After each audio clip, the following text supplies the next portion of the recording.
There we go. All right. Yay. Microphone. All right, let me go find out where I'm listening to Leon and go turn Leon off. Where am I listening to Leon? Somewhere in one of my many windows, I'm listening to Leon Noel from 100 Devs.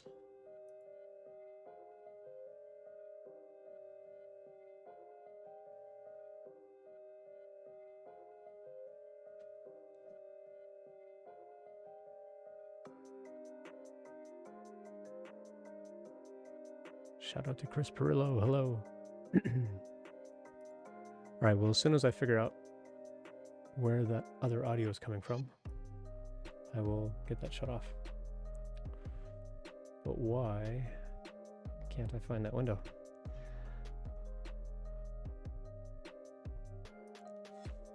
Because I have too many open windows, that's why.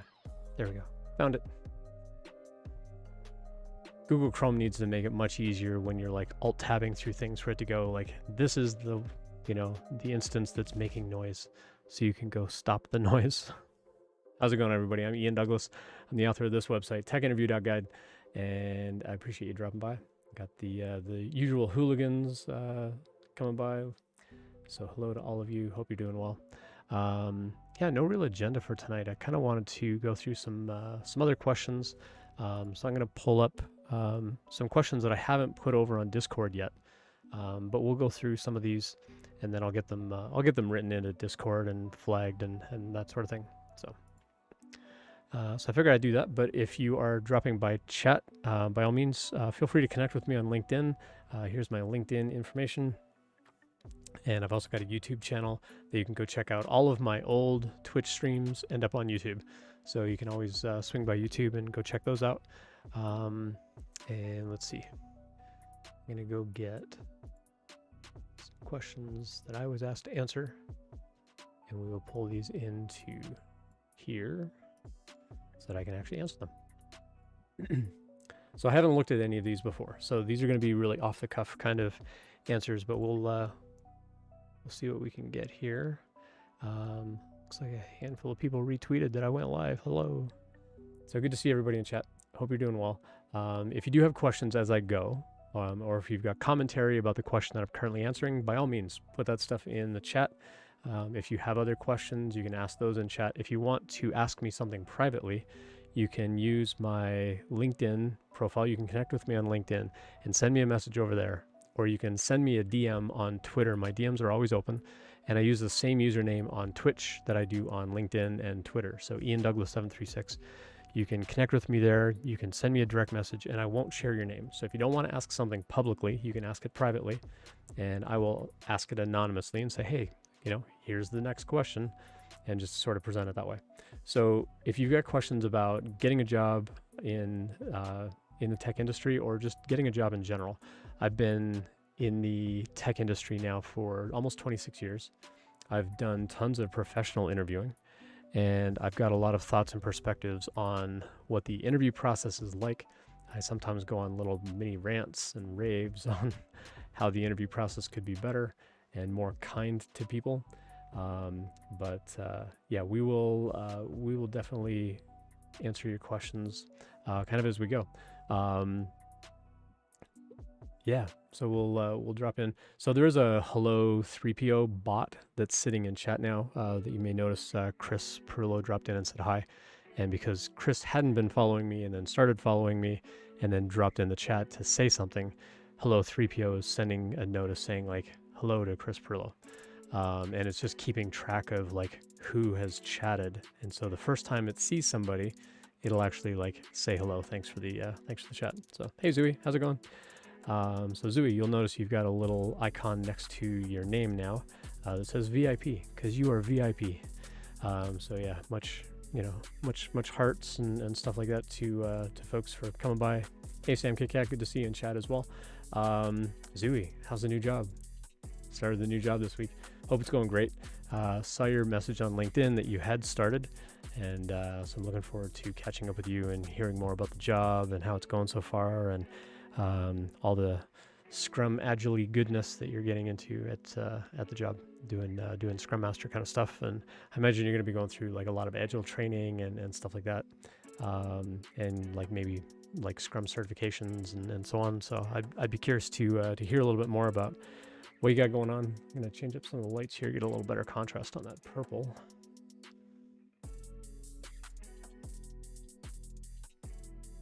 Yeah, that could go with red. Cool, so hope everybody's doing good. Let's see, and I think I'll throw some green on the bottom. Let's do orange on the bottom.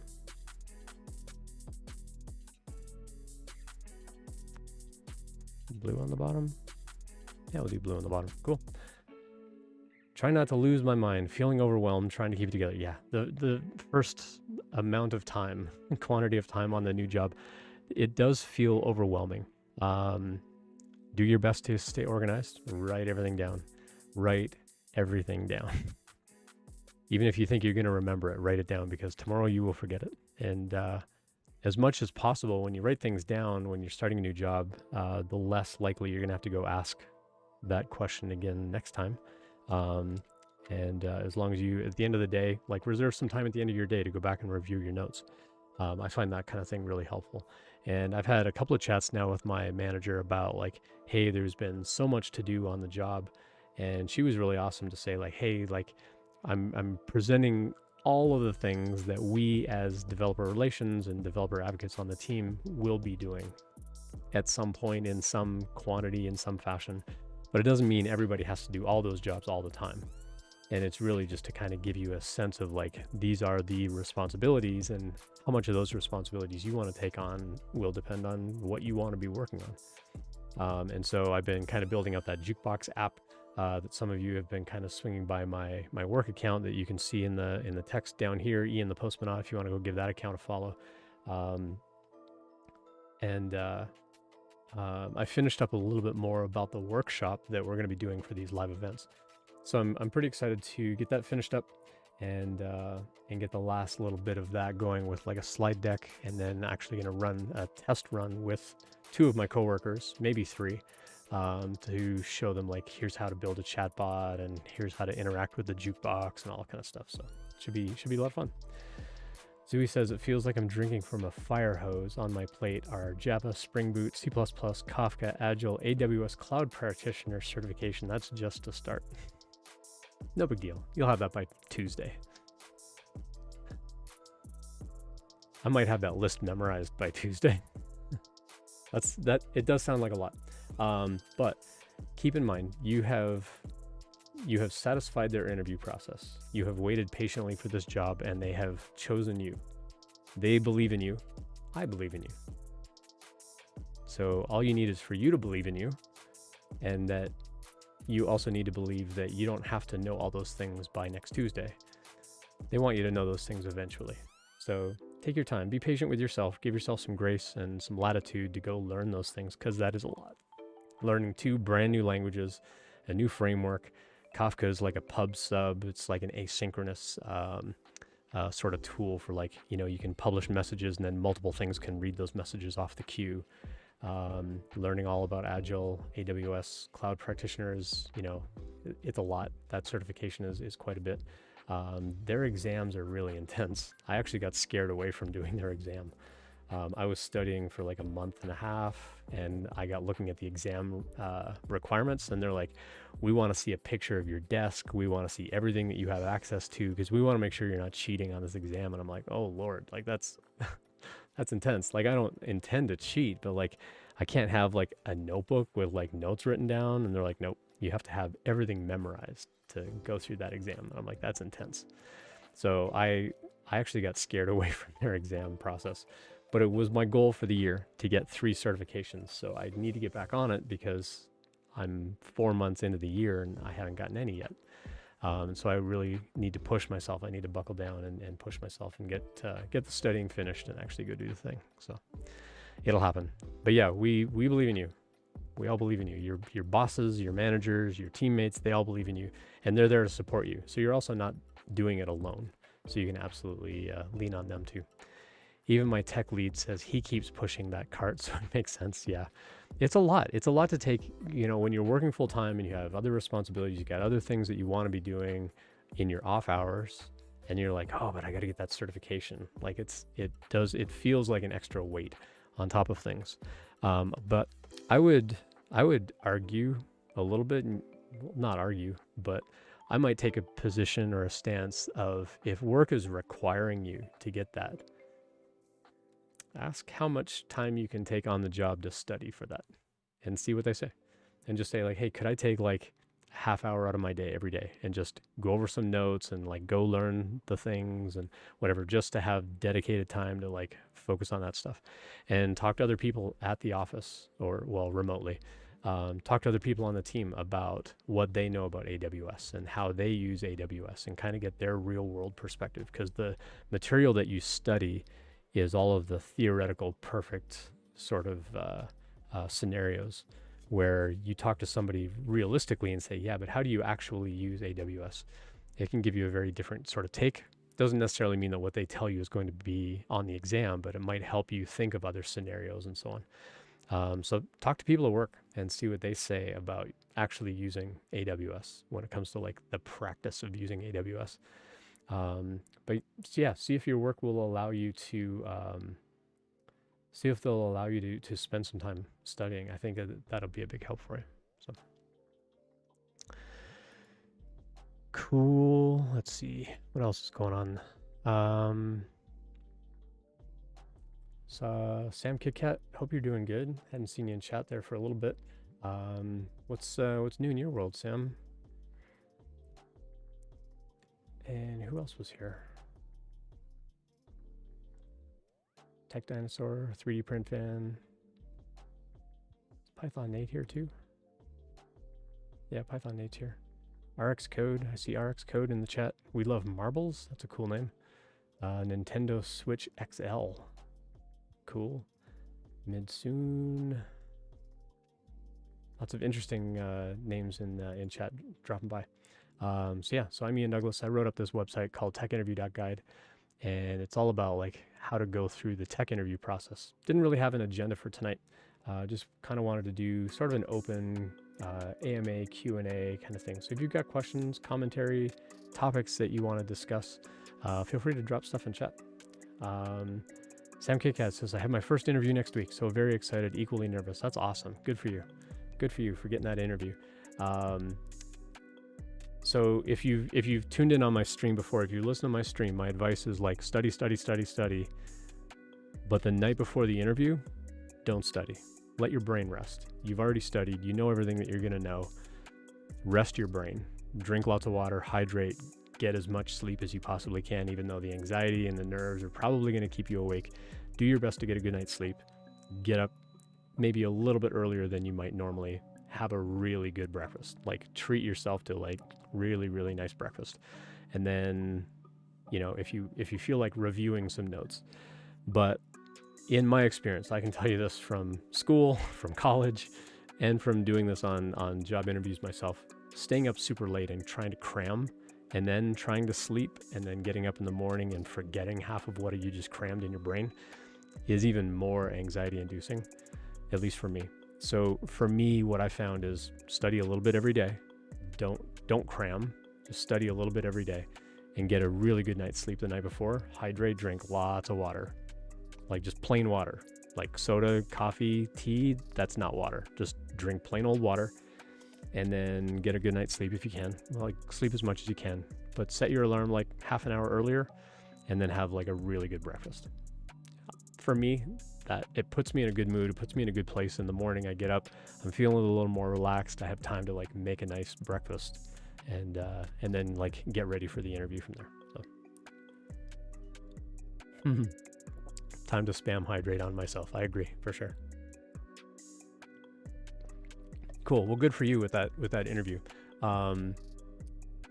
If you want any sort of practice for that interview, feel free to reach out on LinkedIn or Twitter. I'm happy to help you practice too and go over like either technical questions or behavioral questions. I'm happy to help you review any of that kind of stuff. So just let me know. All right, cool. Well, I'm going to pull up this list of questions, and we'll pull up like one or two and start asking and answering those. And again, if you've got other questions or topics that you want to cover kind of as we go, then feel free to drop that in chat. Some of these are going to be repetitive because I get a lot of repeat questions like, how do you answer the question, what's your biggest weakness?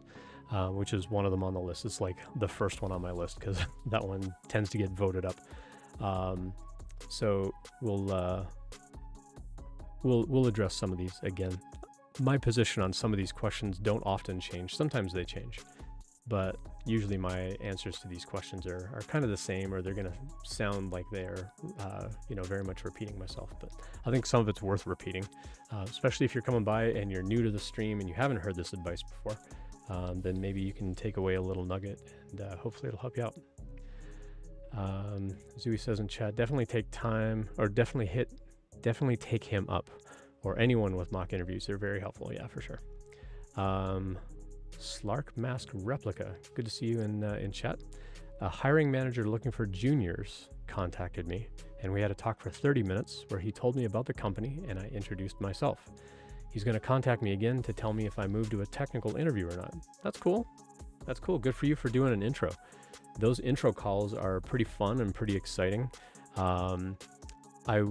I will say, and I don't mean for this to come across too negative, but I would say try not to get your hopes up. Sometimes those intro calls are just, let's cast a really wide net. Let's see who's out there. And then we kind of pick and choose from there. It's better though that they reached out to you to talk, as opposed to just going through applications and whatever, unless you did apply for the job and then they reached out. So I'd love to hear a little bit more about how did you get introduced to this company in the first place? Did they find you, or did you apply for a job and they called? I'd be curious to have a little more info on that.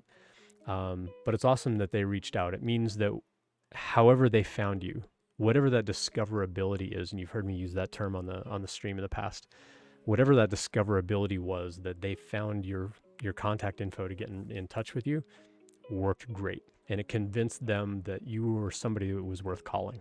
So good for you. Good for you.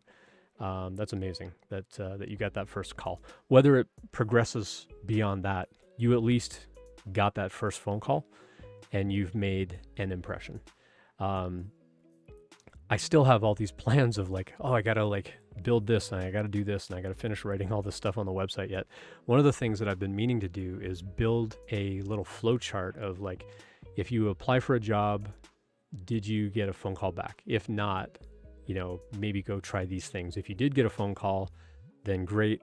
But if that first phone call didn't turn into a second phone call, then maybe go evaluate these things. And if you get that second phone call and it doesn't turn into a technical challenge of some kind, then maybe go review these things. And so it'll be kind of I want to build some kind of flowchart app where you can say this is how far I got, or because what I want to do is I want to write something that's helpful to folks who sort of find a pattern in, I get that first phone call and then they never call me back, or I get through 2 phone calls and then they never call me back, or I always get to the end of the process and I never get an offer. I've got ideas and tips and things like that could at least give you my perspective on what might be going on if I know where in the process you're kind of dropping off. And so if you never get that first phone call, then it might be something about how you're applying for the job. It might be something about the resume. You might not be hitting keywords. Your resume not match their job description. So we can help you check that kind of stuff before you even apply. If you're applying and you're getting the first phone call like Slark Mask Replica just did, but let's say you don't get the second phone call, well, then we can review, what happened on that first phone call? What kinds of questions were they asking? How are you answering those? What are you asking about their interview process, and what kind of impression are you making on that first phone call? And again, give you some ideas on improvements and things like that, and then sort of progress from there.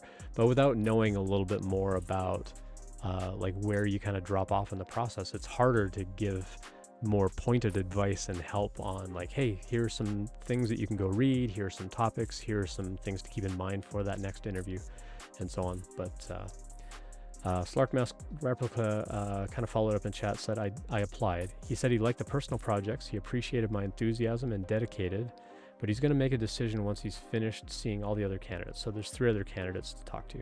So that's cool. It's good. It shows that they're being thorough, that they're not just picking one person going, yep, we think you'll do. Let's go through the interview process. And then if it doesn't work out, then we'll go back and we'll find someone else.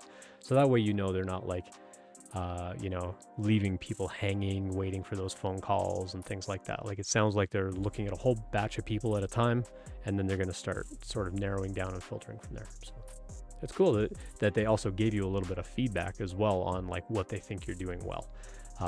So that's always a good sign of a company, that they're willing to start giving you some of that feedback. So many companies don't want to give any feedback whatsoever, and that's the really frustrating part of trying to get a job in tech, is that a lot of companies don't want to tell you what you didn't do well.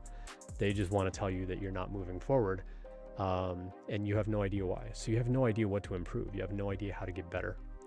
So kudos to them already for at least telling you what you're doing well. From there, you can kind of try to imagine like what's not going well by sort of reading between the lines a little bit on what you did do well, if that makes sense. Let's see. IOPTA live coding interviews put me off the idea of moving over to software development. Yeah, me too. Live coding interviews are an unfortunate necessity in our industry. The live coding, and this is something I was actually on a Twitter space yesterday. Yeah. What's the day today? 7th? Yeah, I was on a Twitter space yesterday with Roselle Scarlett, who I had on the stream here a couple of weeks back. And Roselle asked me to be on a Twitter space with her. And so we hung out on the Twitter space. And one of the things that I was describing was how in an interview process, especially in the tech industry, companies need you to demonstrate your skill. Like, they need you to demonstrate what you know. And it's an unfortunate part of our business where it causes a lot of anxiety, it causes a lot of tension, it makes people extra nervous because they know that not only do they have to do a good job, but someone's watching them in the moment doing that kind of thing. Some people will say, ask for an accommodation, see, ask them if you can do it offline, can you do it as a take-home challenge? Some companies will be okay about that, but they still want to know that you're the one writing the code. And so I think even if they let you do a take-home challenge of some kind, at some point during the interview, they're still going to want to see you write code just to verify that it's really you. And it's a trust issue. Honestly, it comes down to being a trust issue. They can look at your GitHub, they can look at your projects, they can look at your take-home and go, all of this looks fine, but how do we really know it was you that wrote that code? And it's unfortunate that mindset is prevalent, but that's why we have to demonstrate what we know. And so, yeah, it is a little bit off-putting, especially since the bulk of those technical challenges are leak code problems that are so completely unrelated to what you're going to be doing on the job. That's what turns me off. I don't mind someone saying like, hey, how would you go solve this, novel little puzzle? I like puzzles. I like figuring things out. I love tearing things down and breaking things down and trying to figure out how to solve things. I enjoy that. What I don't enjoy is having to solve a puzzle completely unrelated to what the business does. Like if you're, and sorry to keep flogging, this story over and over, but when I was doing my job hunt back in November and December, I was interviewing with a company and they gave me a leak code challenge as part of their engineering interview that was about, here's an array of like XY coordinates on a grid, and we want you to find a quantity of points within proximity or like the closest points to this other target. So you're given an array of coordinates and you're also given a target coordinate, and you have to try to figure out which of those pairs of coordinates are closest to this thing. And so you had 3 inputs. You had the array of coordinates, you had a target coordinate, and then you had a count of how many to find. So do you want like the 1 closest or the 5 closest or the 10 closest based on however many were in this array? Which is an interesting kind of puzzle when you think about like, okay, well, how do I navigate around the grid and figure out like how many steps I would take and figure out what's closest? And there's a math operation that you can do, but I tend to work towards like a depth first search of like how many steps would it take to go from this X coordinate to that X coordinate, and then do the same thing for the Y and kind of average them out and try to figure out like a quantity of steps and things like that. And there's a math principle that'll do it. And apparently the interviewer had memorized the math formula and knew the formula by name and called me out in the interview. He's like, oh, well, you just use such and such as principle. I'm like, whatever, dude. Like, I'm not going to memorize that. But what struck me as being really odd is that company had absolutely nothing to do with geography. They did nothing about like coordinate plotting, like even building like a heat map. Like, it had nothing to do with their business. Absolutely nothing to do with their business. And so, I mean, for me, the first 5 minutes was spent trying to figure out, why did they give me that problem? Like, why are you giving me this to do in a technical interview to come work at your company? This is so unrelated. And then in December and January, I did other interviews with engineering companies. And it's like, yeah, we build this dashboard to track, how people, consume educational content. And so the technical interview, we want you to go hit this endpoint that's going to give you this JSON block of data with unique IDs, which classes they viewed, how long they viewed them. And we want you to like calculate some statistics on, the average number of classes that a user attended, the average time that they watched those classes, and then like they had me calculate the average and the mean of some other like total statistics about like what was the average view time of each class, and then the mean watch time of each class. And I'm like, this is amazing, because this is exactly what you do for this job in this company. And I dove in. I was so excited because it was relevant. I was more excited that it was relevant than the fact that I had ideas about how to solve it. But I'm like, this is what a technical interview should be. And I got like super excited about it. And I did okay. They wanted to like move forward. So clearly I did all right in the interview. But that first one that I had back in like November, like late November, early December, I'm like, why did you give me this problem? And that happened to me at Yahoo, like way back in the day too. I interviewed at Yahoo, and they asked me some like a video encoder question, like, oh, you've got this stream of data coming from a video encoder and we need to compress it. So how would you write a compression algorithm to look for patterns, to like compress down into like, this little sort of like legend or index of how you would unpack, the things later. And I'm like, this job has nothing to do with video encoding. It was the fantasy football team at Yahoo. And I'm like, you don't do anything with video encoding. Like, all you do is you play, like you give a user a link and you play back a pre-recorded video, but you're not taking video and encoding it and transmitting it elsewhere. Like, that's not what you do as a business. Why are you giving me this problem?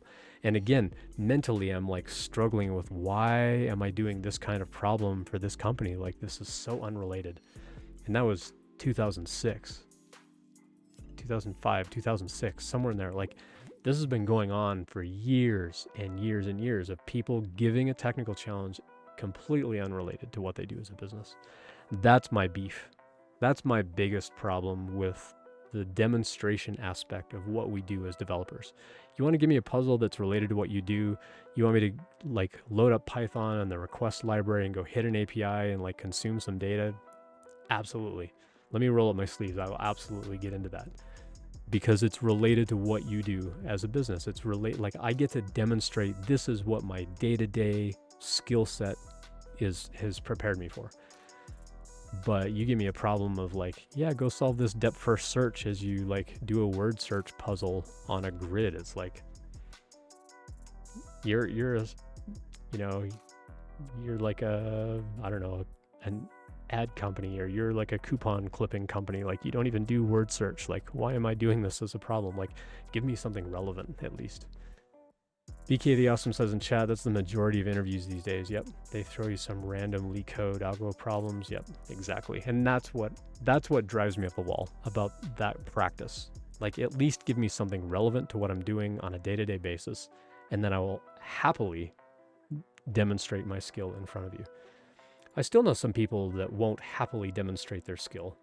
They will begrudgingly demonstrate their skill, because people don't like demoing their skill live. And I get that. I don't like people watching over my shoulder, or, I'll share my screen and whatever. I've done teaching and I've looked silly in front of students and stuff, but when it's different when the students don't know anything about programming and you make a mistake and you're like, oh, I made a mistake there, no big deal. But when you're in an interview, those mistakes feel enormous, of like, oh no, they're going to think I'm incompetent. Like, there's no way they're going to hire me. And it kind of compounds on the nervousness that you feel, or the anxiety that you feel in the moment. And, just demoing stuff live like that is uncomfortable. At the same time, I think asking a company for an accommodation, say like, hey, you know what, I really don't do well like demoing my skill in front of people. Could I make a recording of it and like send the recording in, or like do it as a take home or something like that? Like as a hiring manager, I would say, yeah, if you know how to record a screencast and you can like record that, for like 20, 30 minutes and send that over to me so I can kind of see what your process is, like that would be good enough for me. I can probably get enough sort of signals, as we call them, about how you work as a developer to get good information about what your work process is and how you're communicating about the problem and what you're thinking, what your thought process is, as long as you're talking while you're doing the work. If you're just sitting there quietly coding, they're still going to miss out on the communication aspect. And so they may still ask to demo a little bit of skill just so they can hear your thought process while you're working. Ioptis says, can I do it on Twitch and let you watch? I mean, that's part of what we do in developer relations. We do live streaming. And I was able to actually show folks the live stream that I do and say like, hey, this is how I interact. Here's how I work with community. Here's how I interact live with chat. And several of the DevRel jobs that I was applying for, their teams also do some amount of live streaming. And so it was a big plus to say, Ian's comfortable being in front of a camera and learning in public and trying to do things and make mistakes and talk about it and interact with chat and like, do all kinds of goofy stuff and let people redeem points for hydrate and tell a dad joke and blah, blah, blah. And so, yeah, I mean, if you want to live stream it, ask them. Just say like, hey, I'm going to do it on Twitch if that's cool. And, you can come by, you can watch me do it live. I'll let you know when I'm going to do it live. But you could just say like, this is part of what I do. Like, I like sort of demoing what I do, and I'm going to just do it on Twitch if that's cool. Again, if you have to sign like a non-disclosure agreement or something like that for the technical challenge, because some companies will ask you to sign a non-disclosure, then you don't want to do them publicly like that. You don't want to like publicly broadcast what you're doing. So you do have to honor any sort of non-disclosure that you sign. That's a really, really important point.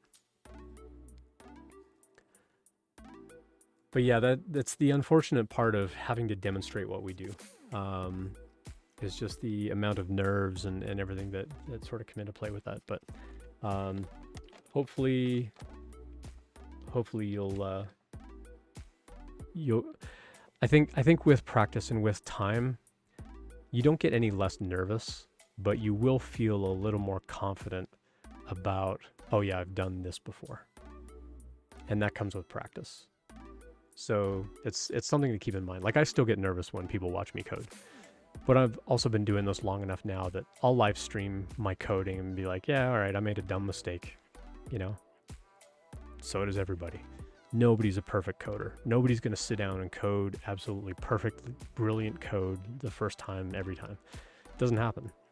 So don't put that expectation on yourself. In an interview, it feels like they have that expectation of you, but really they want to know, what's your process? How are you communicating? What's your problem solving? How do you make your decisions? How do you communicate all of this while you're working? Whether it's verbally, non-verbally, hopefully verbally though, because they want to hear what's going through your mind to some degree. You don't have to verbalize everything that's going through your head, but they do want to know what your process is. So the more of that you can communicate and talk about during that challenge, the better. But yeah, it is very daunting for sure. So I empathize with you, because I just went through all that myself. And I'm at a point now where I'm like, I never want to go through that again.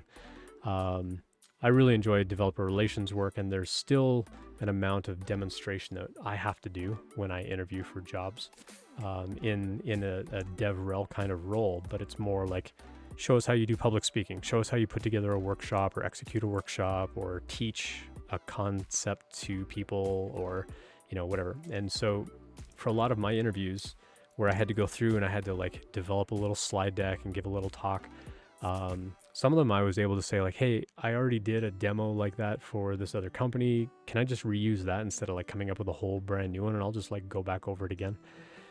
And some companies are like, yeah, all right, that's fine. Well, the nice thing about that is you've already practiced it. You've already got the nerves out. You've already, gone through the material one time. And so the second time you go through, it's even better.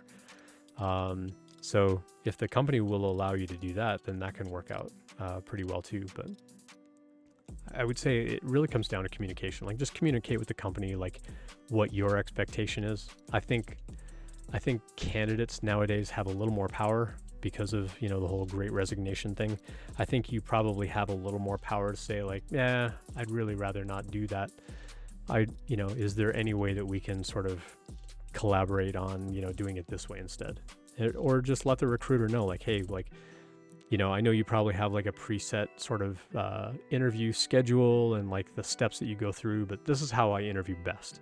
Is there any accommodation that could play to my strengths so that I bring my best self to that interview? And see what they say. I mean, the worst they'll say is, no, we need you to follow our process, but at least you've asked, at least you've advocated for yourself on that. Hey, Zooey, thanks for the hydrate reminder. Appreciate it. MF Zoom, good to see you in chat. Thanks for dropping by for first time chat. I'll give you some blinky lights and some applause. Thanks for coming by. Just wanted to jump in and thank you for the LeetCode grind video. Oh, awesome. I'm glad you watched it. They are a little long. But yeah, the LeetCode grind video, I think is like, it's got what, like 5,000 or 6,000 views now, which is kind of fun. And I get a lot of comments on there like, wow, you need to like write some chapter notes or like summarize it or something. It's like, yeah, but if I summarize it, you're not going to watch the whole thing. But yeah, I appreciate that you watched it and I appreciate that you came by. So thank you for that. Those videos were a lot of fun to kind of build, and I just did them, here on the live stream, and just uploaded it as one of many videos. So there's tons of content up there if you want to go hang out and consume some more of that content. Share it with friends too. If you've got friends that are getting into development or you think it would be helpful to them, please share it with them. I'd appreciate it. I joke on the channel all the time that I'm bad at marketing and I need all of you to help. So like and subscribe and all that stuff, and like tell your friends, because I'm bad at like putting material together to like promote myself. I'm just here to help people. I figure it'll spread by word of mouth. We get about 12 viewers here hanging out on the channel every time I stream, so that's fine. That's enough.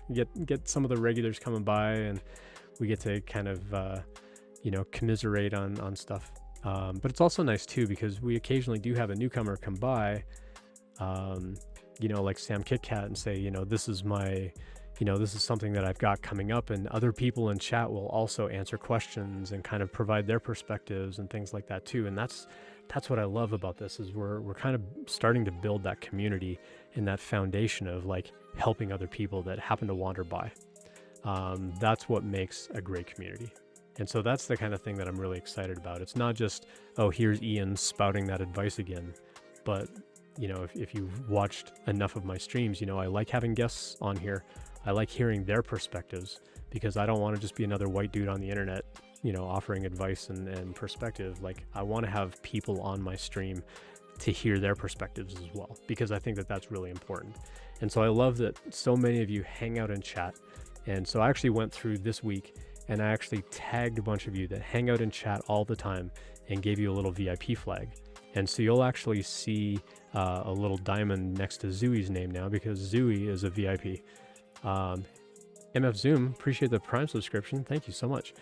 So just to fill you in the loop on this, I don't do this to make money. I don't stream to make money. I don't do ads on YouTube.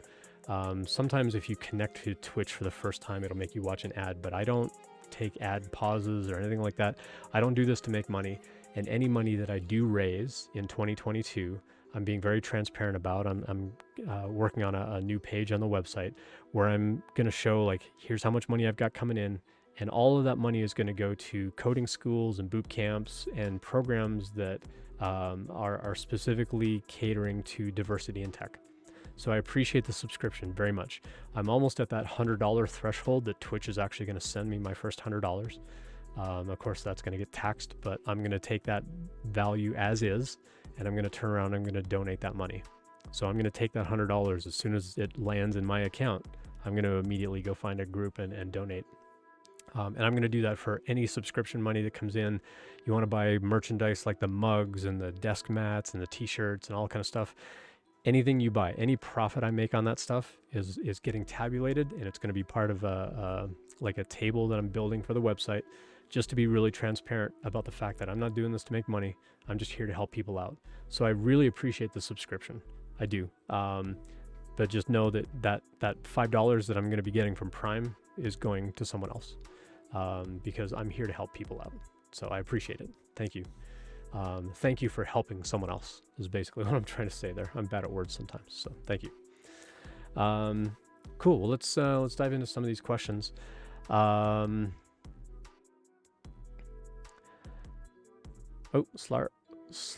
Mask Replica. Your username's a little hard to say. I might just call you Replica going forward. By the way, I noticed a CSS mistake on the website of the company that contacted me, but I didn't feel okay to mention it during the interview. I'm kind of tempted to let the hiring manager know about the issue on the website, even if I get rejected, just from the perspective as a user, not to show off, but I'm still not sure if it's a good idea. I think it's a novel idea. Honestly, I think it shows an attention to detail, and I think it shows that you're able to like look for those kinds of things and have enough knowledge and experience to know, hey, I found this problem. Here's a suggestion for how you could fix it. Just FYI, and I think that you could word it in a gentle way of saying like, hey, while I was browsing through the site and looking, doing my research about the company, I happened to notice this CSS thing. And so I dove into it a little bit just to go see how your page was built and, things like that. And this is what I found. I found the CSS property that, was misspelled, or, it had like a bad attribute or something, and it actually causes, a bad user experience on this page at this point. Just wanted to share that with you and let you know. And I appreciate your time, and just keep it lighthearted. And I think, again, with the wording, you don't want to, I think it's easy to be humble about how you're presenting that to them without sounding like, hey, goofball, you got a big error on your site, you dope. Can't believe you missed this on your own website. Psh, no wonder you're hiring for a web developer.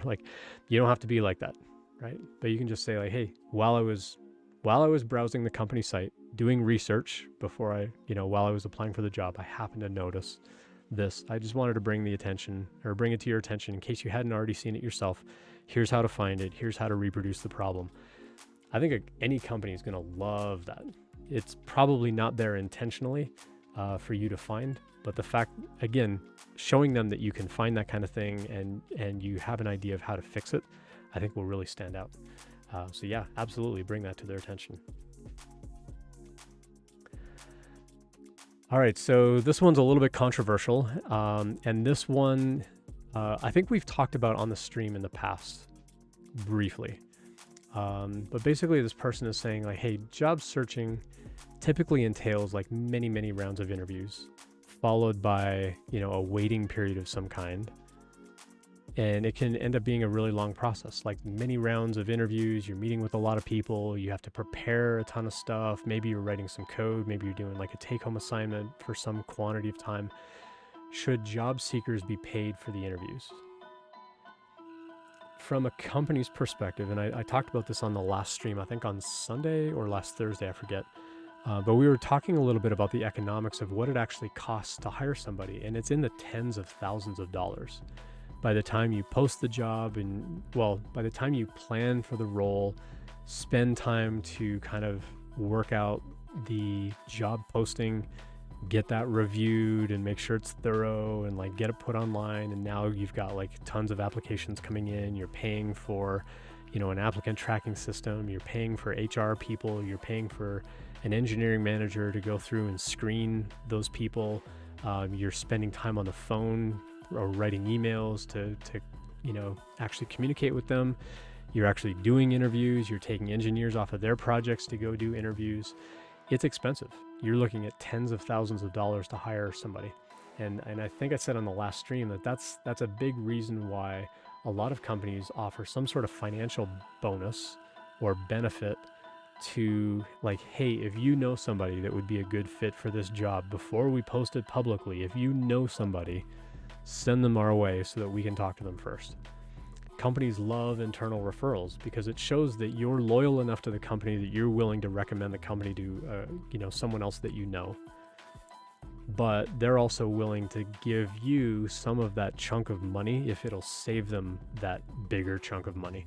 Like, I could spend $30,000 to go hire somebody, or I can pay you a $5,000 referral bonus if you recommend somebody and we hire them. I'd rather pay you that $5,000 and save $25,000 overall. And so that's why a lot of companies will have some sort of referral bonus like that. So going back to the theme of this question, should job seekers be paid for the interviews? If I've got 1,000 people that applied for that job, I'm probably going to try to narrow down like 20 to 25 people to start calling, which means I'm already spending money. I'm spending the business's money just starting on that review process and looking at resumes and kind of figuring out, like, does this person look like they qualify? Like, how much time should I spend looking at their GitHub, looking at their LinkedIn, looking at this or that, or like evaluating their project code? Like, how much time should I actually spend on that so that I'm not wasting a bunch of time and company money, because time is money. Trying to evaluate how many of these people that I need to look through just to find the first 20 that I want to call. And then from those 20, I might narrow it down to 10 people that I actually want to start the interview process with. And from those 10, I hope to hire one. And so if I get 1,000 applicants, I want to hire one person out of 1,000. And so the first thing I need to do is start narrowing those things down. And so once we start on that interview process and try to figure out, okay, well, I've got the first 10 people that I want to call. The question here is, should those 10 people start getting paid for the interview process? From an economics point of view, there are companies out there that have started paying people to do the interview process, especially for things like take-home assignments. There's one company here in Colorado, for example, a couple of years ago, I don't know if they're still around, I don't know if they still do this, but they would give you a take-home challenge, and they would tell you up front, we expect that this is going to take you at least 30 hours to complete, and we're going to give you a month to do it. Like, you can hand it in whenever you want. The deadline is a month from now, and it's probably going to take you 30 plus hours to complete. I would look at that and go, I'm not spending 30 hours on it. I like your company, I like what you do, I'm interested in the job, but 30 hours is a lot of time to give you for free. Like, if you will pay me for that 30 hours, then yes, I will go through that process and, write you that code. At the end of it, they're throwing that code away anyway. It's not like they're getting you to solve a problem and then they're keeping that code. Otherwise, they have to pay you because you're a work for hire, basically, at that point. Otherwise, they're stealing. And so there are companies who are willing to reimburse you for some amount of money. And they may say, like, hey, you know what, this process is going to take some time. We get that. And we get that you're taking time out of your day. You're probably taking time off of work, or you're spending evening time, working on this thing. So we're going to spend, we're going to give you like $200 or $300 or something like that to go through the process. Even if we don't hire you, we're going to pay you some amount of money. Keep in mind that money is going to get taxed because it's still income. Although if it's under a certain threshold, you may or may not get taxed, but they still have to declare that they've paid you some amount of income. So just keep that in mind. If you do get paid by a company, just be prepared to reserve some of that money for taxes just in case, just to be on the safe side. But it's not a very common trend right now for companies to pay people to do interviews.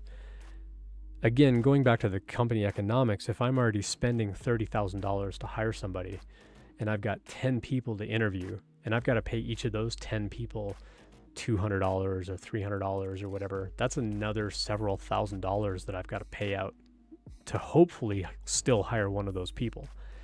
It does it does show goodwill on behalf of the company of like, hey, we know this is a process that you're going to go through, and so we're going to reimburse you for your time. I think what might make more sense is like, we're going to make this cumulative. So however far you get through the process, we're going to pay you like a little bit more. Like every interview, we're going to like add $50 or something like that. Or if there's like a technical challenge, we're going to add like $100 or something on it, instead of just, we're going to pay you $200 flat. Whether you get through the first phone call or you make it all the way to the end and you don't make an offer, you're going to get the same amount of money. Some people might think that that's unfair and say, well, if I only got through, from a company's perspective, if you only get through one phone call, should I have to pay you the full $200? If you get all the way to the end as a candidate, you're going to think, well, why do I still get the same $200 that the other person got for only doing the first phone call? Like that doesn't seem fair either.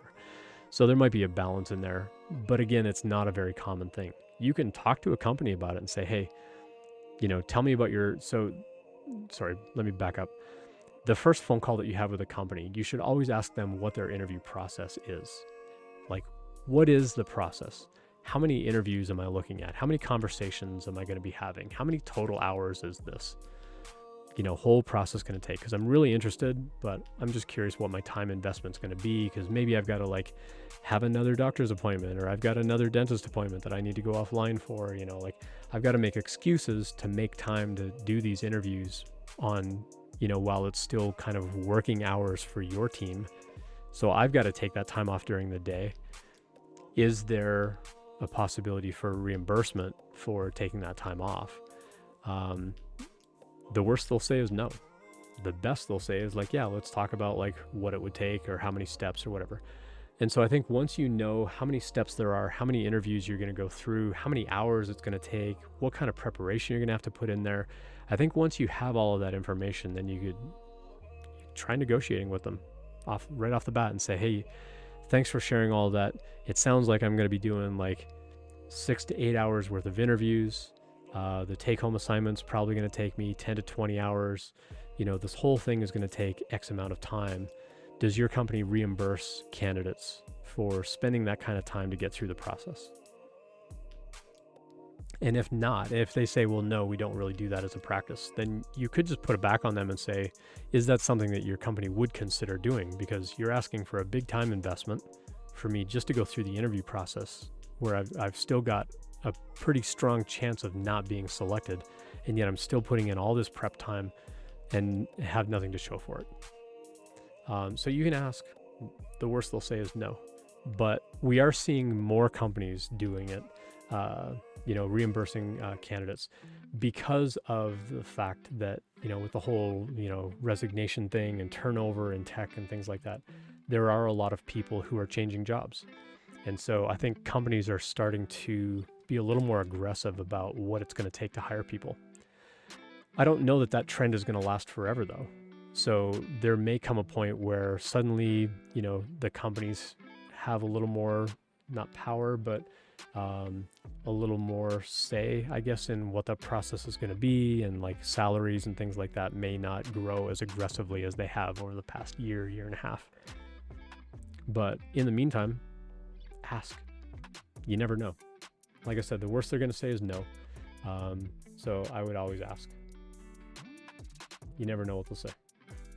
Hopefully they'll say, yeah, we'll pay you like X amount of dollars. So. What would be interesting to know there is if they do offer some amount of money, I would counter and say, do you offer that to everybody, or are you only offering it to me because I asked? That would be an interesting sort of data point for them too, because that also shows a level of like equity and equality that they have across all of their interviews as well. If they're willing to make an accommodation like that, are they going to apply it to everybody, or are they only giving it to the people that ask? Because it's kind of a position of privilege of, I knew the secret word, I knew the secret handshake, and therefore I got something extra. It's the same thing with negotiations. A lot of people, their first job in tech, they get that offer and they're just so happy to get an offer. They don't want to negotiate. They don't want to like risk losing that offer. And so they don't negotiate. And they just think, I got an offer. I'm going to take it. Like, I'm happy. My job hunt is done. I get to start that first job, make some money for a year, and then move on to like an even better job after that. Some people have that mindset of just whatever it's going to take to get me in that first job, I don't care. And then I'm just going to like, be ecstatic. Companies still expect that you're going to negotiate. So absolutely, please negotiate. Whenever you get an offer, please negotiate. They expect you to. And there is a huge income gap and pay gap across genders and ethnicities because some people are sort of taught early in life that you should always negotiate and haggle and try to get what you want. And other people are taught like, no, you need to be more submissive and you need to not ask for things and don't rock the boat. And it's unfortunate that there's that imbalance, because that imbalance then carries over into the workplace, where if you don't negotiate, then you put yourself at a disadvantage at a starting point in your company. Keep in mind, though, that whatever that starting salary is, even if you don't negotiate or if the company does not negotiate, whatever that salary is, does not impact the salary that you make at the next job. At that next job, you can just tell them, like, this is what I'm worth. You can pay it or not, and go from there. So. Sam K. Cat says, I feel that would be me. Yeah, please negotiate. I mean, if these interviews that you've got next week, Sam, work out, I'm happy to help you negotiate. I'm happy to help you with the messaging and like things to think about and topics to think about and how to phrase those messages about the value that you bring to them. And that, given today's industry, given today's positioning and the skills that you're bringing, because you're not just bringing technical skill, you're also bringing lots of other background, you're bringing lots of other skills of communication or organization or something. You're bringing something else to that job, not just technical skill. That's also worth money to them. And you should get paid for that money, or you should get paid for those extra skills. You should get the extra money for that. So please negotiate. Zooey says, I did try to negotiate even when they offered more than I wanted. They said no because I'm in a program. It didn't hurt to ask. Yeah, exactly. So in that case, Zooey offered more than he even wanted in the first place, which is a fantastic place to be, where you've got a mindset of like, I hope they offer me this much, and then it comes in higher than that. I remember one time my parents were selling a car, and my dad had like a dollar amount in mind, and they were getting to the point of like, well, let's take it for a test drive. And they brought the person in the house, and they're sitting down, they're talking about it, and they're going over the paperwork and all the maintenance bills and whatever. And my parents were like, what do you want to offer for the car? And the person threw out a number that was higher than what my dad had in mind. And my dad was like, oh, well, I was thinking, we were only going to get this much. And my mom's like kicking him under the table, like, don't say that, or they're only going to offer that much. Like, why would you give them a lower number? So yeah, I mean, the other person probably felt silly then at that point because my dad blurted that out. But that was my dad. That was how my dad rolled. MF Zoom asks in chat, how do you negotiate projects with your boss? I want to develop because that's part of my job title, but I'm doing a lot of QA automation. Interesting. So if you want to get into more software development that is not QA automation, then you can start to have that conversation with your manager and say, hey, I know that I've got a lot of strength in this area and I'm accomplishing a lot here, but I'd really like to start exploring just more pure software development. And I'd like to work out at some kind of timeline with you where I stay at the company because I like the company. I want to stay here. I don't want to take my knowledge elsewhere. I want to stay here and do this. Is there a way that I can do that like one day a week, or start to shadow somebody in another department where they're doing full-time engineering or full-time development work that's not the QA automation that I'm doing now, and just do it like one day a week and try that for a couple of weeks, see how I like it, and then maybe move to 2 days a week, try that for a little while, and then 3 days a week, and then just, flip. So 6 months from now or 8 months from now, I've transitioned into that kind of role. That way they still get a little bit of your time now and they're not like losing you immediately. It also lets that other team get to know you a little bit and work with you and get to know you and sort of like teach you things and see how you do with your growth and things like that. You might also get into that other role that one day a week and go, I don't like this after all. I thought I might, but this isn't what I want to be doing. Or maybe there's a different team that I could shadow instead. And so try it for a couple of weeks, and then go back to your manager and say like, okay, cool. I worked with that team for, a month. on Mondays or Fridays or whatever. Could I work with this team, and see what that team is doing and see whether I like that, because I'm still trying to figure out what I want to be doing. I think it starts with communication. It really does. I think a lot of companies are willing to retain employees when you show interest and initiative in learning something new that's going to still benefit them as a company. Because now you're not quitting and now they've got to find someone else to fill your role. Well, you are kind of quitting, but you're not leaving the company completely. And they've got a much longer time span to sort of backfill your role, as we would call it. Backfill is like hiring somebody to replace you.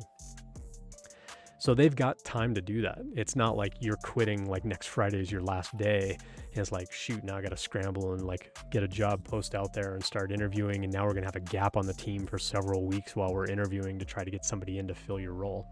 If you say like, hey, I want to work out a timeline where in 6 months I'm doing full-time development for some other team in the company, they've got 6 months to work that out. And they can gradually start to interview, and then they can transition you over into that other team. And so I would start with that conversation with your manager and start negotiating for that. Especially since it is part of your job title, but doing QA automation, you're still developing. I mean, in their eyes, you're still writing code and processes and things like that to automate what you do. So to them, you are doing development. It's just not the kind of development that you want to be doing. And so for the kind of development that you want to do, hey, Loyal Moses, thanks for the 33 bits. I appreciate that. Give you some blinky lights. Oh, here we go. You're gonna cheer all the 1 bits back at me that I cheered last night. So I went into Loyal Moses' channel, and he got through something like 35 level 5 hype trains in a row on a whole bunch of streams, and he's like, I'm exhausted. I can't take anymore. Like, please stop sending in bits, because it if it reaches a threshold, then everybody feels compelled to like gift subs and everything like that. And so I cheered 1 bit, and then everybody else started cheering like 2 bits, 3 bits, 33 bits, and it tipped into a hype train. And then of course we all felt obligated. Well, we got a hype train going, now we might as well keep the hype train going. So we finished another level 5 hype train. But yeah, it was a lot of fun. So Loyal Moses, I appreciate you hanging out. Did you get your NOS today? Did you get Loyal, he drinks this mango flavored NOS energy drink. And so I sent him a case of NOS from Amazon. So Loyal, I don't know if you can notice over here over my shoulder, I got like stacks and stacks and stacks of Polymaker filament over here. So all that came in. I think I'm waiting on one more roll. I'm waiting on one more roll of the carbon fiber PLA. I got the new hardened nozzle in from you, so appreciate that. Thank you. And I've also got some tungsten carbide nozzles that I want to use to print the carbon fiber. And I want to do that. Is it the BD1 model that Fix'em Dude made? So I've got the model downloaded. I got to get it sliced up and get it running on the Prusa's. So. Yeah, it should be fun. The tungsten carbide is like really, really hard nozzle that also doesn't have the heat creep that the hardened steel does. And so it maintains the heat like the brass nozzle, but it's harder than the steel. It's actually a little bit harder than the ruby nozzle, but it's cheaper than the ruby nozzle. They're like 60, 70 bucks for the tungsten. Tungsten carbide, not just tungsten. You want the tungsten carbide because that the carbon in there helps make it harder or something like that. Anyway. I digress. We were talking about job stuff, but yeah, I appreciate you dropping by, Loyal. It's good to see you. Dang, now I'm in the mood for cake. Half the time I'm on Loyal's channel, he's like talking about eating cake. Now I want cake. AKA Ender, good to see you. Any advice for someone that's been in a company for 14 years, from junior dev to senior architect, thinking about looking externally for the first time? It seems like this length of tenure is unusual. It is unusual, especially in the tech industry. Some companies will look at that and go, wow, you stayed at the same place for 14 years. Were you still progressing in your responsibilities? Now, you can show that you have progressed. You're not just like, I've been a senior dev that whole 14 years. So what you want to show, if you are going to start looking for another job, you want to show that progression on your resume. You want to say, when I got hired, I was a junior. 2 years later, I was an intermediate. 2 years later, I was a senior. 2 years later, blah, blah, blah. Like, you want to show that progression. You want to be able to speak clearly on the resume what that progression of skill was. So you're showing them that growth at the company. The fact that you've been there for 14 years is actually really good in a sense, because you're showing a lot of loyalty to the company. And so it does show that you're willing to stick around. You're going to see them through thick and thin. You're going to stick around, for good times and bad times. And as well as you've been progressing, you've been growing, and you're not just progressing because you've been there the longest. So I guess, you're the only one we can promote. Like, if it's not going to be like that. If you're showing your continued growth in the company, that's what you want to really promote on the resume, that you've had this just continuous growth, and talk about the things you've learned, and they'll see this progression of projects and involvement and things like that in your career. And that's what's going to stand out a lot on the resume. So I wouldn't look necessarily at the 14 years as a bad thing. Some people will look at that and go, oh, you probably like grew in your skill, and then it kind of like tapered off, and now it's probably like starting to trail off, and that's why you want to look for another job. Some people are going to have that mindset, but I think most people are going to look at that and go, wow, you stayed for 14 years, and look at the progression that you've made, and now you're a senior architect, and these are the kinds of things that you're doing. They're going to probably wonder, like, what kind of job are you going to go for next? Are you going to look for another architect type of role, or do you want to get more back into like the individual contributor type of role? And so how you position that and how you communicate about that will also matter quite a bit in the job hunt, for how you talk about what you want to do next based on the progression of skill that you've had over that 14 years. So I'd be happy to do a resume review for you. So if you want to do a resume review, here's a link that you can submit it to. I'll do it on the stream live if you want one for free. If you want a private resume review, I do charge $50. But again, as I mentioned earlier on the stream, any income that I make on the stream, I turn around and I donate to people who have an initiative to get more diversity in tech. So every single penny that I make on the stream in 2022, and like I said, I'm like this close to getting that $100 payout from Twitch, my first $100. I'm donating all that money to code schools, boot camps, programs that are singularly focused on diversity in tech, because that's super important to me. It's something that's really dear to my heart. I've worked around enough white dudes in tech. Please, can we have some not white, not dudes in tech? That would be fantastic. So if you want a private resume review, you can send it over to me. I do ask for $50, but it is going to a good cause. If you want that privately. If you want it on the stream, I'm actually batching up resumes, and I'm trying to find a time where I can do it all on like one night a month or something. So like maybe the second Thursday of the month is going to be like resume review day or something like that. And I'm just going to go through all the anonymous resumes. And so on that link, you'll see some instructions about like how to anonymize your resume, where you can like change your name. If you want to keep your real name on there, that's fine, but at least anonymize like your phone number and your email, because I do show it on the screen, and I don't want people to like harass anybody, by having their real phone number and stuff on there. So if you do want an anonymous one on the stream, it'll be free, and just anonymize some of your contact info.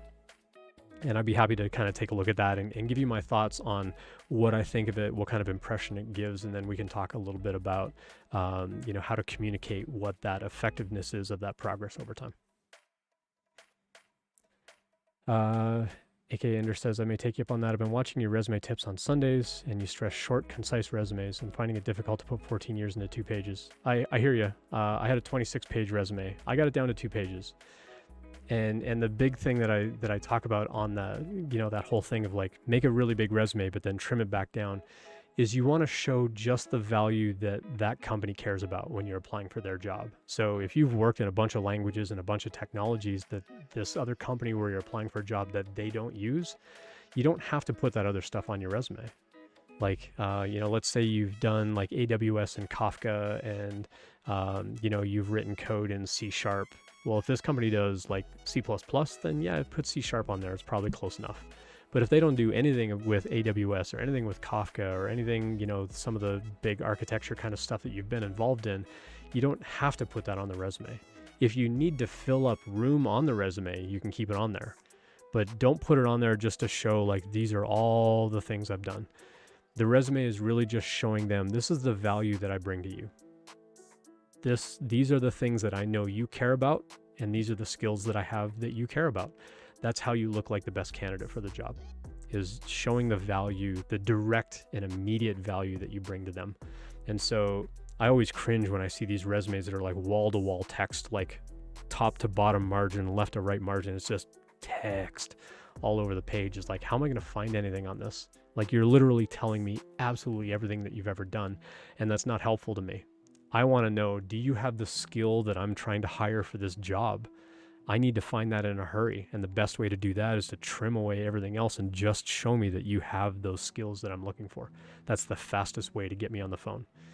And from there, then you can say, oh yeah, and I've got like way more experience than what I showed you on that resume. That resume is just the stuff that you cared about in that job post.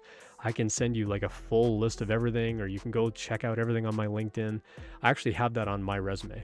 I actually put a note on there saying, from my complete work history and all of my projects, you can go look at my LinkedIn.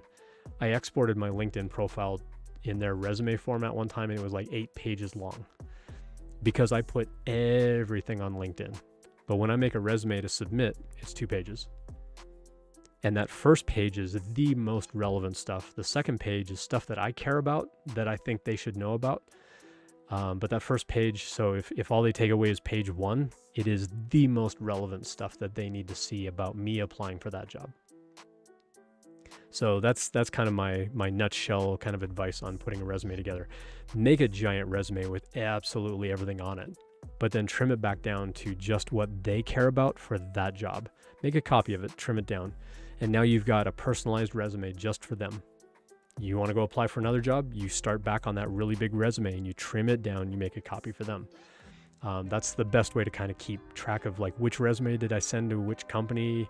And then as you add new projects, add new skills, add it to that really big resume. So the next resume you send out is the most up-to-date thing that you can, and just trim it back down to that 1 page from there. RC Maniac, good to see you in chat. Hello. So Loyal and RC Maniac, you will notice you have a new little icon next to your name. Because you are VIPs. So thank you. Appreciate you always coming by and dropping by and chat and saying hi and participating. RC Maniac, especially for you, you drop just tons of advice and helpful thoughts and things like that to people. So I appreciate it. It doesn't really give you anything extra aside from the little icon on there, but it lets other people see that I have recognized you as VIPs. So I appreciate all the time and the effort and working on building up that community. And yeah, there's no other VIP power. Like, you don't get extra emotes or anything like that. But to me, you're awesome people. So appreciate you dropping by. Let's see. Today's advice is take breaks at times. Yes, rest your body, rest your brain. You must take breaks and hydrate. Stay hydrated too. That's important. VIPs can chat during emote only. I don't think I've ever had to go like emote only though. My chat's not that busy. Loyal's chat gets absolutely nuts. Loyal will often average like 100 to 200 people watching the stream at any given time. And so, yeah, you get people on a roll there and like talk about controversial topics like, does pineapple belong on pizza or something? And like the chat will just go crazy. And it'd be like, all right, emote only, especially for giveaways and stuff like that. He's trying to watch, like, does somebody actually chat in and, win a giveaway? So Loyal, by the way, for anybody watching, Loyal gives away like tons of stuff on his stream, Monday, Wednesdays, and Fridays. Gives away lots of filament. Last Friday gave away a 3D printer. Next Friday on April 15th, giving away another 3D printer. And I think Loyal, you've got a third printer kind of in the works sometime this month as well. So yeah, go give Loyal Moses a follow for sure. I'll give Loyal a shout out here. Tomorrow too? Wow. So we give a shout out to Loyal Moses. So go give Loyal a follow and come hang out with us in that chat. That chat's a lot of fun. We love like dropping dad jokes and just making Loyal cry and all kinds of stuff. And mention how much you love pie, because pie is better than cake, right, Loyal? Loyal gives away all the things. Yeah, except his F450. He won't give away the truck, but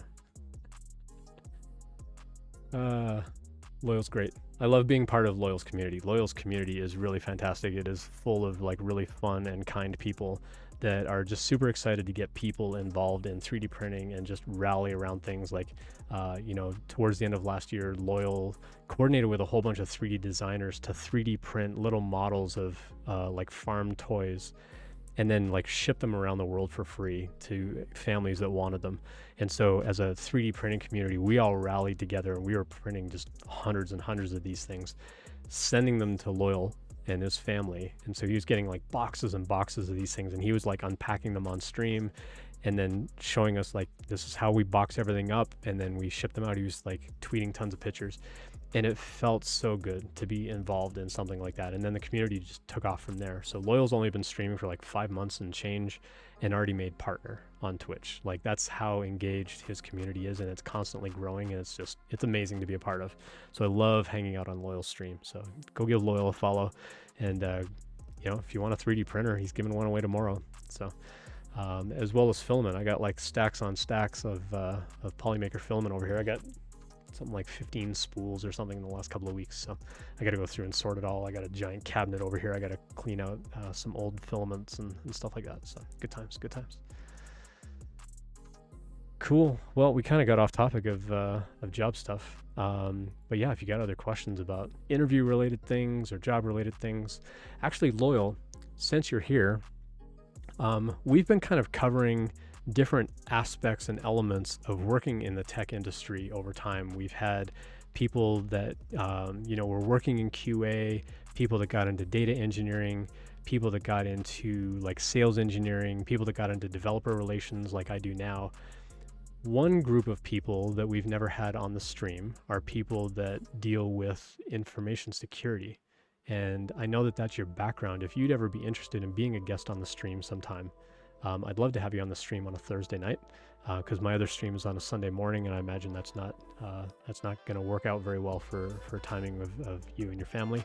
But if you're ever interested in coming on a stream on a Thursday night where we can get like a bunch of people and do like a panel discussion on like, what is information security? What are those kinds of interviews like? What's the work like? What's the, what's sort of the process like? How would you get involved in that aspect of the tech industry? I'd love to pick your brain on that a little bit sometime. So if you ever want to chat about it, so Loyal's also got a book as well. I think the book was on iOS info security, is that right? I remember looking it up a while back. It was something about iOS. So yeah, if you like, feel free to promote that and drop a link in chat if you like. But Loyal's a published author.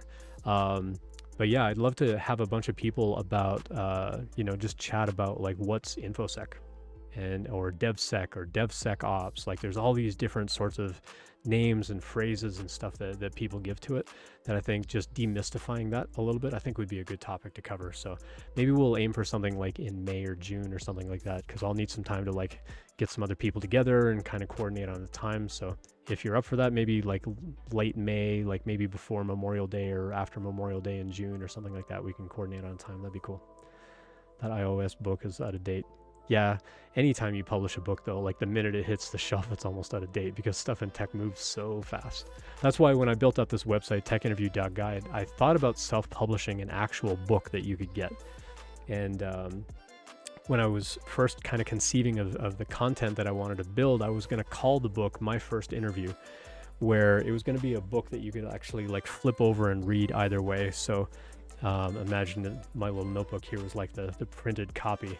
Like, this copy was going to be like my first interview where you are the candidate. But then if you flipped it over, it was like my first interview as an engineer who's conducting interviews. Like, how do you actually be an interviewer? Where one side is like, how do you prepare to be a candidate? What kinds of preparation do you need to do? What kind of study you need to do? But then the other half of the book was going to be like, how do you actually conduct an interview? And then I decided, no, I'm going to split it into 2 different books, and then I just ended up focusing on just the candidate experience of, let me share my thoughts and opinions and advice, and it's all up on the website about, from a hiring manager's perspective, these are things that matter to me. These are things that I look for, things that I listen for. This is how I sort of grade and come up with rubrics around like, what kind of candidate are you and how are you communicating and things like that. And so all of that content is free. You can go find it. There's no cost for any of it. It's all up there for free. All the stuff on my YouTube channel, totally free, no ads, no paid promotions. You'll see in the scrolling text that kind of shows up down there next to the chat down in that corner. you'll see like about an email series, totally free. It's 6 weeks long. You can go subscribe, and it'll, again, it's going to give you like a couple of interview questions every day. But from my perspective as the interviewer, like, why do I even ask this question? I'm not going to tell you how to answer it perfectly. I'm telling you why that question's important to me in the first place. And I think going into an interview with a little bit of that interviewer's perspective, I think can make you a better candidate, because you know what they're going through. You know the kinds of things that they're going to be listening for. Not that you've perfectly, crafted and polished the absolute genius answer to every question conceivable, but being able to understand, like, oh, they asked this question. Are they asking for my opinion? Are they asking about my experience with that thing? Are they asking like a trivia? Like they want like an actual fact? Like, what kind of question is this? And then how do I break it down to really get at the heart of what are they really asking? The first email that you get in that email series is, tell me about yourself. Like, how do you answer that question? Tell me about yourself. And the explanation that I give is, they're not asking for your life story. They, again, kind of like that resume thing that I just talked about, they're not asking for tons of deep information and insight into, like, I rode horses when I was a little kid and studied archery and blah, blah, blah. It's like, they don't care about any of that. They're really asking, why should I hire you? What is the value you bring to me? And how is that going to convince me to hire you? That's really what they're asking.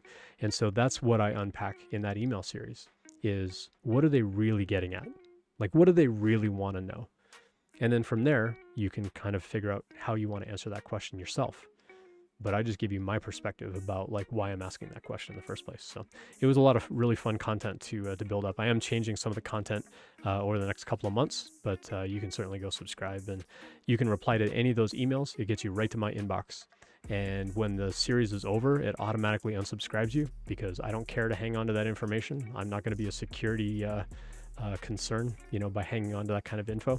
So once that 6-week series is over, I dump you out of my database myself. You don't have to unsubscribe. You can unsubscribe at any point, but when you get to the end, it auto unsubscribes you.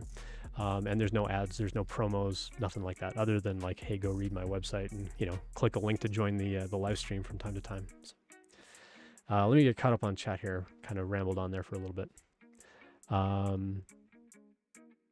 My first interview, chapter 1, learning Java, and it's out of date. Yeah, exactly. And so, yeah, kind of going back to, I wanted to actually publish it as a book, but I thought, well, the tech industry is changing so often, so quickly, that by the time I actually go through the process of writing it, getting it edited, getting it physically published, I'm going to have to write volume 2 like almost immediately. And so by putting it online, I can go change it at any time.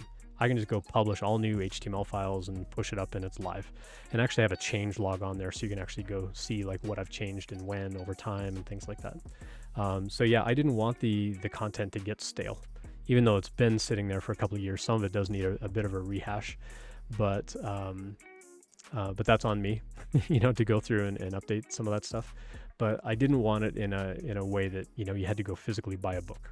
And I also wanted to do it for free, because I've made money in the tech industry. I've got the retirement fund built. I don't need to do this to make money. I do it for my enjoyment.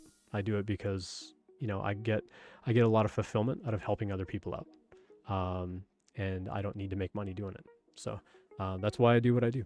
So I appreciate everybody that comes by and like shares their perspectives too. Because again, I don't want to just be another stream where, it's a white dude in tech offering advice and offering perspective. It's like, I want other people to kind of share their opinions and positions and stuff too. So, all right, let me go back through chat here. Interactive nature is easy to update, is more useful than books. Yeah, especially like I'm seeing a growing connectivity on mobile devices. It used to be like 95% of the people that hit the website were on a desktop, and now it's more like 80%. So it's dropping. It's not the drastic thing that a lot of people say, like, oh, like 90% of your users are on mobile, because a lot of the people that my content caters to are kind of this generation of job changers, and you've probably gone through college or university, and you're not going to be as like on mobile as much. You're probably going to be on a laptop, but I am starting to see it sort of shift, and so I will make changes to the website over time to accommodate more mobile first kind of mindset. But tell me about where you started. Well, in the beginning, yeah, exactly. I like to joke, like, tell me about yourself. Well, I was born at a young age. Loyal says, I was fortunate to have a great team with me that gently nudged me along, kept me on schedule. It was a long 11 months. Yeah, I've heard it takes like a year to write a book. A couple of friends of mine on Twitter just finished publishing books and they were exhausted by the end of it. And then as soon as it came out, they're like, they just hit me up to like start writing the second book. And it's like I barely had time off to recover from writing the first one. But that's how it is with tech books. Like as soon as you finish that book, they want you writing another one. So Docusaurus, yeah, there's a lot of automated tools now to like go like auto write a lot of documentation and content and stuff now. I don't know how much I trust those. Although today I was working in GitHub Copilot, and that was ridiculous. Like I was writing a little like Twitter thing to like keep track of who follows me on Twitch, not Twitter, and like just go scrape my list of followers and like dump it in a database. And it was ridiculous how easily I could just go in and start writing comments like, this is what I want to do, and I start writing like 3 characters of code, and like bloop, it's got like this whole paragraph of code, and I'm looking through going, yeah, that's exactly what I want. And just hit tab to auto complete that whole block of code. And code that I thought was going to take me probably 8 to 10 hours this afternoon literally took me an hour and a half because of Google Copilot. Like it was ridiculous. You still have to go through and like watch out for security things. Like, is it really doing, something that you don't want it to do? But the fact that it was able to use like machine learning around like what I was calling my variables and what I wanted to do in the comment, that it figured out how to go grab other bits of code online and like compile all that, it blew my mind. It was ridiculous. Yeah. It was pretty amazing. Loyal. I should show you the process sometime. It's ridiculous. If you want to hop on a Zoom call, I'll show it to you. It was like wild just how quickly I was able to say like, okay, I want to connect to Postgres and like read some information out of a table and then like loop over some of that data. And it was like, boom, here's a whole bunch of code for you. And it basically wrote like 2 pages of code for me. And I went in and I tweaked like maybe 20% of it at the end of it, and the whole thing was done. And now I've got a cron job that runs on this little Linux box behind me, scraping my Twitch followers. So it was great. It was a great little late afternoon project to wrap up my workday. So yeah, debating licensing. Licensing is a big thing when it comes to tooling like that, because you don't know where it's grabbing those little snippets of code from, aside from the fact that it's in a public repo. But you don't know whether that public repo that it grabbed it out of is from a compatible license to what you want your project to be. And so yeah, there's some concerns there about like, should you use that kind of code in a production environment? I would say if it's like a little side project and just something that you're working on, probably doesn't matter. But if it's something that you are then going to release as open source, then you need to go find out like, where did all this stuff come from? I think the marginally gray area around that would be open up a different document, use Google Copilot in there to write the code, and then just rewrite it yourself how you want it to be, where you're kind of using that as reference code, the same way that like if you just did a Google search and you found someone's blog post about it, you'd be kind of not copying and pasting it, but you'd be using little snippets here and there, but it's still like you have generated that code then. That's probably how I would use it in a real production kind of environment. My voice is my password. That was a great movie. There are probably like 3, maybe 4 of us in chat old enough to know what movie that came from. Back in my day, we had to write code by hand. You had to use your hands. Yeah, we had to like punch the holes in the card and like feed that into the computer. Oh man, I was sitting in a someone else's Twitch chat earlier today or last night, and they got talking about assembly code, and I'm like, oh man, I got some PTSD dealing with assembly code from college like 26 years ago. Actually more than that, because I started college 4 years prior. So my college started almost 30 years ago. It was ridiculous to think of now. Cool. Well, I've been going for about an hour and a half. I think we'll go find somebody to raid. Looks like Freckled Science is online. She's always fun to go watch. She's usually doing some cool STEM work around looking at bugs and looking at butterflies and stuff like that. If you got suggestions on who to go raid, please drop that in chat. Otherwise, I'm going to go see who else is online here. See who we can go. Oh, Bawana's online. Bawana's doing some gaming. Freckled Science looking at butterflies again.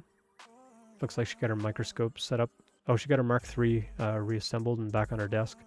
She's been 3D printing a little lens for a little like handheld microscope light or something like that. So she can attach to the microscope and get like a backlight underneath things. Let's see, who else is online?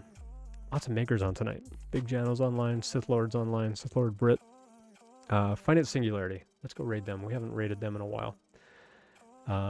They're usually working on some kind of cool code project, and they have some really fantastic transitions for like raids and stuff like that. So yeah, if you want to go, is Kobilax online? I thought I followed. I think I was subscribed to Kobilax. I don't see them in the list. Midnight Simon's also online. I think we'll do Finite Singularity. Their stream's pretty fun, and they are active. They're actively coding. You just don't see him on the stream, but I think when we go raid over there, you'll see some of the cool transitions and stuff that he's put together. He's done stuff with like alpha shaders and OBS to make these really amazing like animation videos and things like that. So we'll go raid over there. Hey, Gen Develops, good to see you. Also gave Gen Develops a VIP badge for hanging out in chat and for being on the stream back in the day. Appreciate that. So yeah, we're gonna go raid Finite Singularity, and we'll catch you all on Sunday. And yeah, you came in just at the right time. So we're going to go raid, and we'll catch you all Sunday morning. Thanks for hanging out, and we'll catch you next time. Cheers.